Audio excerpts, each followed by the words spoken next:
سيدي السلام عليكم، معكم يوسف باتريوت كما العادة. رمضانكم مبروك. اليوم 19 جويلية 2013. حبيت نحكي على فيديو تخص مواطنين بالخارج، وهذا ميساج موجه لحسين الجزيري وسمير ديلو. دونك الميساج هذا موجه سبيسيالمون ليهم هما كما قلت، على خاطر فما برشا حالات عندنا بريسك نحكيو على الحالات المعروفة معناها والواضحة. فما 13,000 حالة تاع مواطنين بالخارج اللي عندهم مشاكل ولا قضايا في تونس من عهد النظام السابق. ما نحكيوش على الفساد الكبار تاع التجمع ولا كلاب التجمع، نحكيو على الناس العاديين اللي عندهم مشاكل متاع اعتداء بالعنف، عندهم مشكلة مش نعرف ولا غالب عمل مشكلة، عمل عركة، عمل نمبورت كوا، وتلقى روحه محكوم في تونس به. الناس هذوما فما كيف الناس رفقت لها قضايا، وكيما نعرفوا بوليسية قبل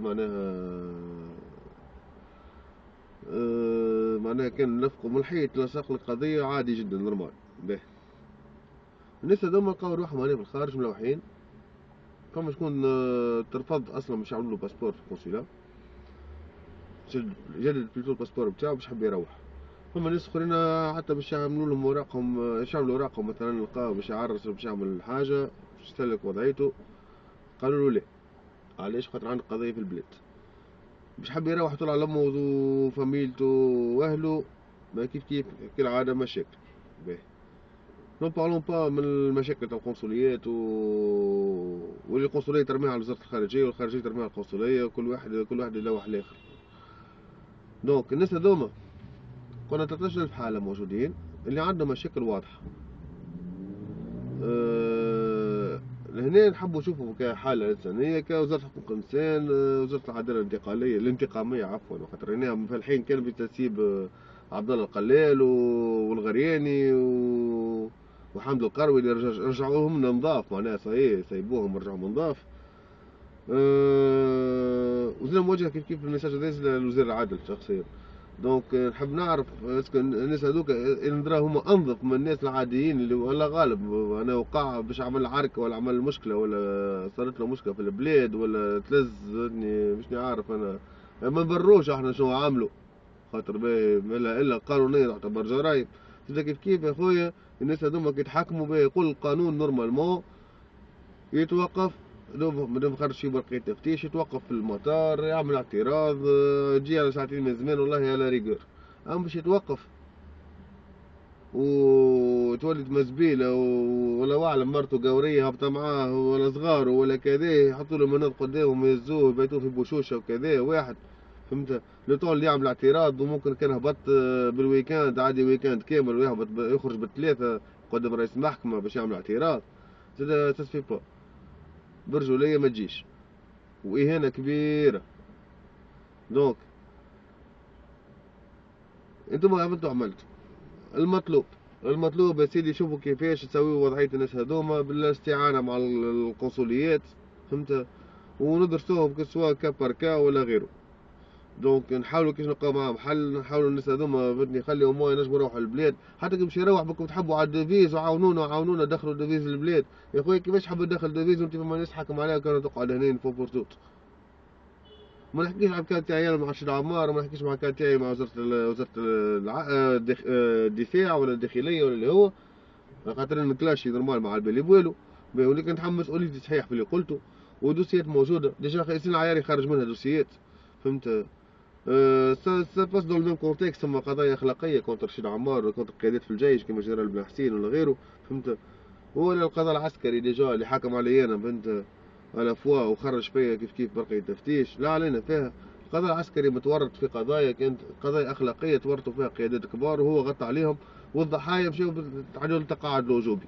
وما نذكروش حكاية المرأة النقيبة هذيك اللي اعتدوا عليها بالفاحشة، والعريفة اللي تحرش بها رشيد عمار في وزارة الدفاع. وما نحكيوش كيف على عباد اخرين، فهمتني؟ كيف القضية ذكرها ياسين العياري بتاع الراجل اللي مسكين معناها بنته الزوز تشوهت سمعتهم و واستفعلوا فيهم معناها، وما لقاو حتى ادنى حق، وهدوه السيد حتى بدي بالطرق الكل بالسليب الكل. وسكوا بيرتيروا بن علي. علاش بن علي حب الناس هذوما؟ يحب الناس الفساد، على خاطر اوتون هما فساد وهما يعملوا قضايا، يعملوا مشاكل ويعملوا جرائم، اوتون عارف اللي هما يديهم تحت الزر، صباحهم تحت الزرصه وما نجمش ديجا ما نجموش ديجا يعملوا اي حاجه كلها، كانوا حافظ على الولاء نتاعهم مقابل السكات. لهنا نرجع لموضوعنا، موضوع الناس هذوما يا خويا، عندنا 13000 كا منهم، فما ديكا عندنا هنا، فما ديكا في شارلروا، عندنا ديكا في بلجيكا في بروكسل باغ اكزومبل، فاتني عندنا الكا تاع خونا ميم بي اللي هو كان ديجا في سلك الامن قبل باهي، ولفقوا له قضايا ودرا شنيا، على خاطر كيما فاست بن سوقير اكزاكتومون، معناها ما عجبوش السيستم، دونك لصقوا له منا وخرجوه خويا بامور تزوير وامور كذا، واحد تلز غادر البلاد، تو يحب يرجع يطل على دارهم ما نجمش يا خويا، قال لك انا 3 سنين عامين واش بعد الثوره، عامين ونص بعد الثوره وداخلين في الثالث عام، فهمتني. وتو مارينا شكون سيبو كان المجرمه وكان جماعه تجمع وديجا الناس اللي عليهم اللي عندهم ما شدوهمش، شادين في الزوالي هو اللي يطبق عليه القانون، الزوالي هو اللي يمشي في العفس، الزوالي هو اللي يهبطوا عليه. لا انا في كونه مسك الامن ولا مش مسك الامن، اخويا هذاك ماله الا مواطن عادي، مواطن تونسي وعنده حقه في العداله، العداله تاخذ مجراها يا اخويا، عمل عمل ما عملش نورمال تحقيق يجيب كما يقولوه، البحث يجيب به. البحث مش يقعد يثبت في ادله براءته، نورمال يقول لك كل متهم بريء حتى تثبت ادانته، مش كل متهم مدين حتى تثبت براءته ولا حتى هو يثبت براءته. الناس هذوما يا خويا لازم نحسوا بيهم شوي، نحسوا كيف تو كيما رمضان تو يعلم فما ربي بعباد شنو وضعيتها، جايين حارقين هنا.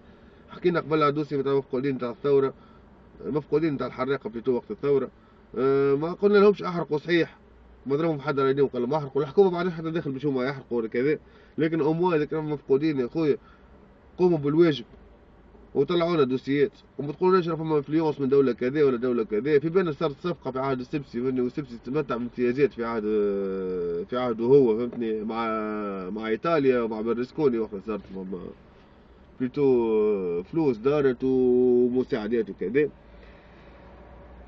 لكن اخوي هم الناس هذوك يعلم بها ربي، اللي طايش في مورق واللي مفقود واللي الله اعلم به في البحر كليه الحوت ولا كذا، ما قلنا لكمش عوضوا لهم عليهم، اما جيش ترجعوا لهم اموال على الاقل، رجعوا لهم اعتبار كي ترجعوا لهم جثثهم نتاع صغارهم، فهمتها، ولا نتاع ماليهم ولا اهاليهم هذوك اللي ماتوا، باش ينجموا على الاقل يدفنوهم ويقوموا معاهم بالواجب.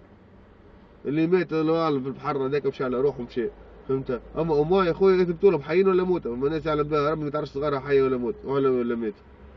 يا خويا شوفوا لنا كيفاش الحكايه هذه، راسي سنيكم برشا وصبر عليكم برشا. حسين الجزيري قاش في مره نطلبه، سمير ديلو قاش في مره نطلب، سمير ديلو نص الفات عملها بن سوقين عملها لي انا، استنى نقاري الكهرباء نحكي معاك، عاود طلبني تو قاري بالكهرباء عام تو عام واش برسك عامين.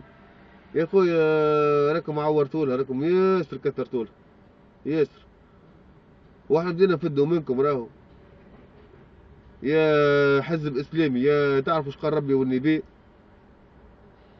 يا زين مش نحكي على قاعدة الشراب هذيك تاع رمضان، والله هذيك فريمون شيء كاتاستروفيك، شيء اسف، شيء باهت بالرسمي، شيء يدوخ، ما عادش تفهموا شيء.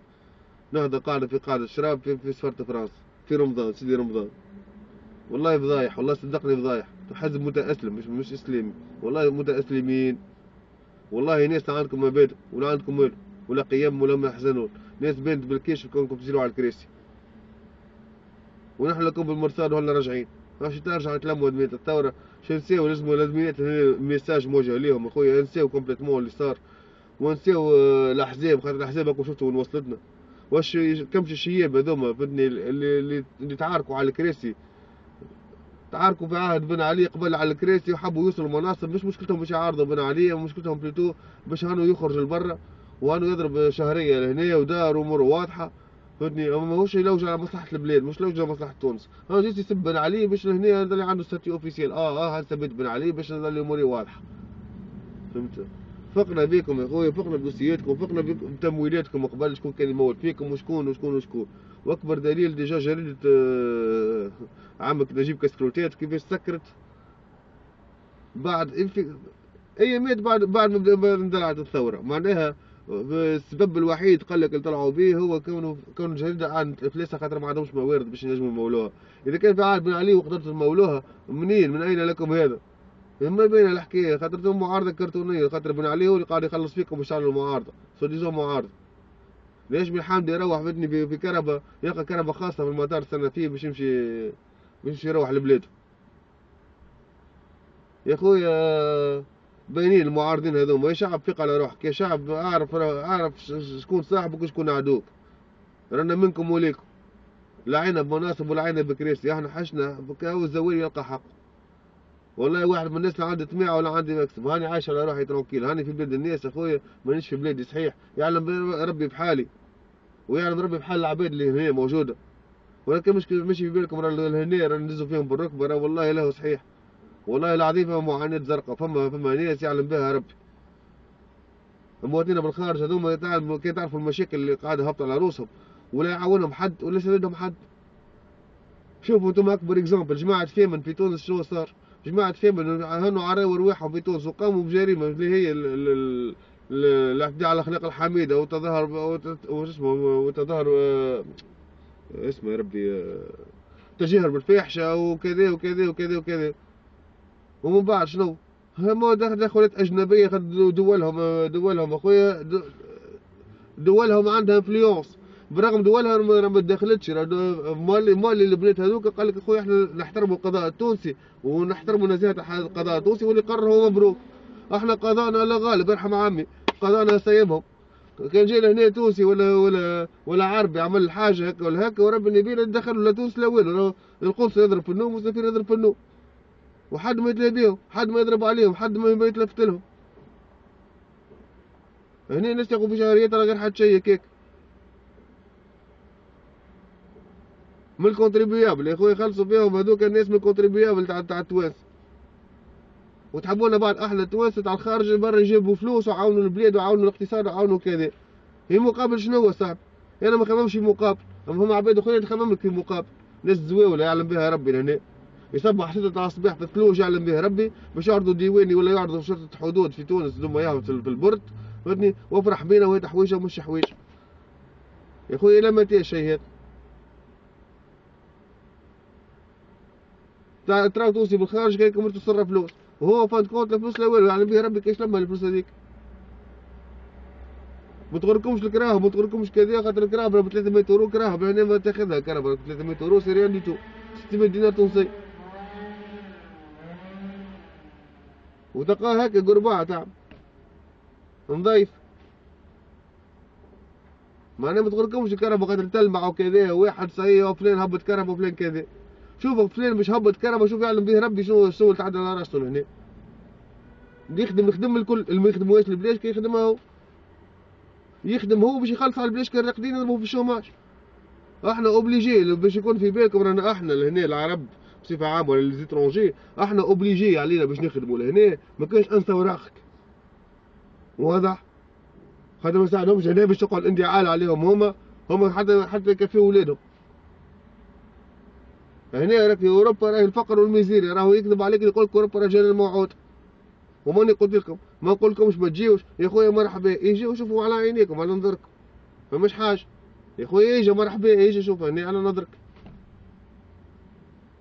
ما يجيش واحد يقاسي لهنا ويجي يعلم به ربي وزيدو بليس محروم من بلاده، يعدي سنين وسنين كما قلنا خونا تاع بروكسيل هذا مسكين 5 سنين يعلم به ربي وهو مطيش لهنا، 5 سنين باش عمل له اوراق. ما نحكيوش على ديك اخرين، ما نحكيوش على الكام تاعي، انا ما نحبش نحكي على الكام تاعي. راني في البتاع في البوب هذيك اوتر دو بوا منا البوب ريتو هذيك يكتب دو بوا بوب دو بوا لهنا باش ما نقولش كلام اخر. يا خويا يرحم والديكم يا كاتب الدولة للهجرة اللي رينك مهاجر عمرك كامل مهاجر من دولة لدولة، وانت استقبالات من جماعة النهضة ومن جماعة كذا، يجي كاتب الدولة للهجرة لهنا باش نحكيو على المشاكل تاع الجالية لهنا في بلاصة يتنقل ويشوف. انت من تنقلت اخويا، خرجت من تونس خرجت يشوف مشاكل الجالية، دور من ولاية لولاية اخويا ما يسالش. برمج الشهر هذا في بلاصه، شهر الاخر في بلاصه، شهر الاخر في بلاصه. وشوف يا خويا مشاكل تاع الجيل اللي هنا، مش يعرضوك جماعه النهضه جماعه حزبك فهمتني، يلقفوك من غادي لغادي وتتعدى في استقباليات وفي درشنيه وفي هيلمان وسهريات وعشاوات وكذا نهارين، وبعد تقطع تهرب على روحك. وقيد هنا عملت زياره لبلجيكا يا خويا، فيق على الوضع، فيق على وضعك يا الجزيري، راك كثرت لها. ومرة جاي يقعد هز اخويا، هز التليفون ولا اعمل شكون هز التليفون اخويا، ولا قول الكذبه نتاعك او مو على الاقل تاخذ لي كوردوني، ما تكذبش على العباد تقول لهم هاتوا نطلبوك وخلي نمرك وخلي اسمك ولقبك تو نكلموك. حتى حصلنا على نمر البورتابل نتاعك باش نحكيو معاك على المشاكل نتاع العباد. لا تهز بورتابلوك ولا تجاوب على العباد يا خويا. نعرف انت سيد كاتب الدوله، كاتب دوله هيلمان، هيلمان كاتب دوله حاجه كبيره. تشوف المرزوقي ولا طرطور رئيس جمهوريه ولا طرطور، بعد الثوره ما عادش فما هيلمان وما عادش فما اسامي وما عادش فما هيبه نتاع وزير وكذا للاسف الشديد. ولا محاله، خاطر نورمالمون لازم تكون ثم هيبه، اما لازم الناس هذوك هما يخلقوا هيبه لرواحهم. باش يخلقوها الهيبه لرواحهم؟ معاملاتهم ببرنسيبهم، يحافظوا. الناس عندها مبادئ وعندها قيم نورمالمون تحافظ عليها، قيم عليا. انتم ما عندكمش لا قيم ولا مبادئ، مشكلكم الكراسي. وايش اذا بنا فما في الدنيا كان انا ويا بوها الشرعيه وبو والديها الشرعيه تحكيوا عليها انتم. اذا عملتوا لنا قاوق على الشرعيه وسكرتوا علينا اللعب بالشرعيه بتاعكم ونتكلموا يقول لك شرعيه والكبشه الكليب بتاعكم انتم المسيبينهم على الفيسبوك سوا ديزون انصر النهضه ظالمه او مظلومه. يرمون نهضه بقاع الاشراب وهم هدني يا جماعه في الشراب ما تعرفوش حامل شاربه هو حامل هو جالسه كهو تكفي. وفي شهر رمضان، شهر رمضان، شهر العبادات يا حزب اسلامي، اسلامي يا اسلامي، واضح؟ ما تجيش نوصيكم، حسوا بالتواسل، تحبوهم بالتواسل يجيبوا لكم الدبيت، حسوا بيهم لهنا، حسوا بمعاناتهم مش قاعدين يقاسيوا لهنا. يعني بيه ربي بالثلج للركبه لهنا ويهبط وتبلع بيه الكهرباء بالثلج، ولا تلقاه على السكوتير على وين ومش يخدم. فاش يخدم؟ ما نحكيوش على الخدمه على شنيا، الخدم كلها زباله، واضح؟ الخدم اللي يخدموها العرب هنا زباله. ويتحمل ويسكت مسكين. اللي تفلق ظهره لهنا، اللي صارت له وريد اسكال، اللي ضرب صبعه وضرب بيده بكلواس ويلقاه يخدم في النوار يعلم به ربي ما عندوش حتى حق هنا.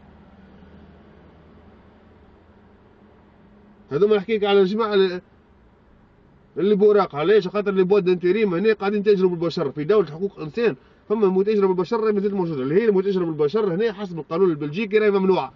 اللي بود انتريم يا خويا هذوما يتاجروا بالبشر، حاجتهم كاتيجوري معينه تاع خدامه فانا بورتوكي، وهما زاد كيف يجعلهمش يخدموا جاك وبرنار وجون كلود، باش يخدموا لك محمد وعلي وسالم.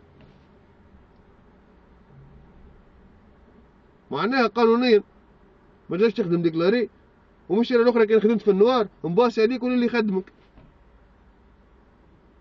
نعرف شكشكت عليكم دخلت بيكم في 50,000 موضوع، اما هذه راهو نوع، هذه عينه بليتو. ومازلت نحكي لكم على العينات نتاع العيشه تاع مواطنينا بالخارج هنا، ونوريكم عيشه تاع البلاش كبيده اصلا هناك كيفاش عايشين. نوريك البلاش اللي كل جامعه فما فاميليا زايده قاعده تخرج للشارع ما عندهمش لوجمون، يبلاستيو صغارهم عند الحاكم في ملجأ ويخرجوا هما للشارع. فدوا هنا، فدوا غلبون، خلي عالم مش يقيموا بينا احنا العرب.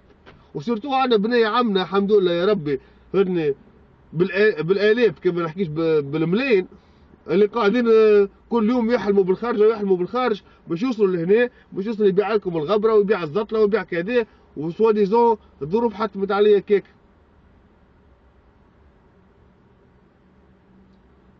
اسكو سي لوجيك شيء هذا؟